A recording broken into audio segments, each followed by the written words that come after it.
এভাবে রোস্ট রান্না করলে সবাই আপনার রেসিপি চাইবে। আসসালামু আলাইকুম, সবাইকে আমার ফেসবুক পেজে স্বাগতম। আজকে আপনাদের সাথে শেয়ার করব সহজ ঘরোয়া উপায়ে সুস্বাদু নরম ঝোল ঝোল মুরগির রোস্ট রেসিপি। ঈদ, দাওয়াত, পরিবারের বিশেষ দিনের জন্য এই রেসিপিটা একদম পারফেক্ট। তাহলে আর দেরি কিসের, চলুন চলে যাই মূল রেসিপিতে। এখানে মুরগিটা অনেক বড় ছিল, তাই অর্ধেক পরিমাণ আমি মাংস রেখে দিছি। প্যানে তেল দিয়ে দিলাম, তেলটা গরম হয়ে গেলে একে একে দিয়ে দিলাম কেটে রাখা মাংসটা। এখন আমি মাংসটা মিনিট কয়েকের জন্য ফ্রাই করে নিব। বেশি করে ফ্রাই করতে যাব না, কারণ মাংসটা বেশি ফ্রাই হয়ে গেলে রোস্টটা খেতে ভালো লাগবে না। 5 মিনিট পর মাংসটা আমি উঠিয়ে নিলাম।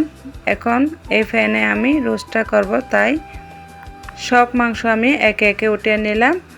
যেহেতু এখানে তেলের পরিমাণটা বেশি রয়ে গেছে, তাই রান্নাটা আমি এই পাত্রে করে নিব।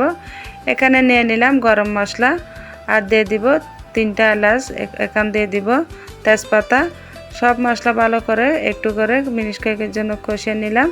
এখন এর মধ্যে দিয়ে দিব 3 টেবিল চামচ পেঁয়াজ রসুন আদা বাটা, আর দিয়ে দিব বাদাম বাটা। সবগুলো মশলা ভালো করে আমি কষিয়ে নিলাম।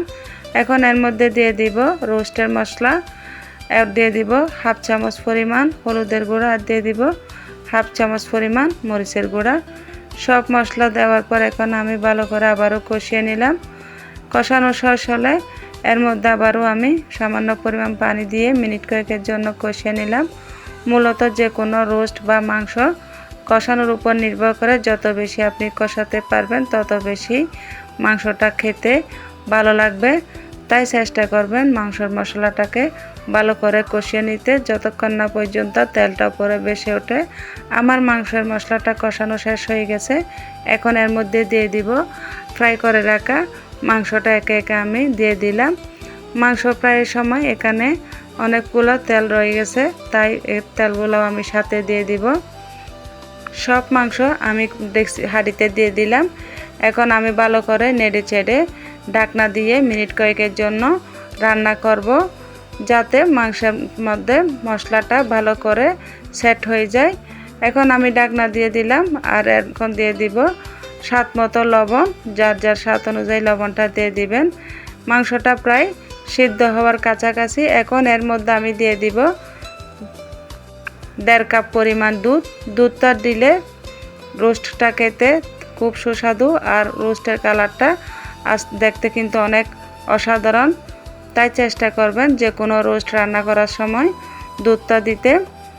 দেখতে পাচ্ছেন আপনারা এখানের মাংসের কালারটা, রোস্টের কালারটা কীরকম সুন্দর হয়েছে মাশাআল্লাহ। যখন ঝোলটা ঘন হয়ে আসবে এর মধ্যে দিয়ে দিব পেঁয়াজ বেরেস্তা, আর দিয়ে দিব কাঁচামরিচ ফালি করে কেটে রাখা। সব শেষে রান্নাটা যখন একদম শেষ পর্যায়ে চলে আসবে, তখন এর মধ্যে দিয়ে দিব 3 টেবিল চামচ পরিমাণ ঘি। ঘিটা দিলে মাংসের রান্নাটা দেখতে সুন্দর, আর খেতে কিন্তু সুস্বাদু ঘ্রাণটা আসে ভালো ঘিয়ের। তাই চেষ্টা করবেন ঘিটা দিতে।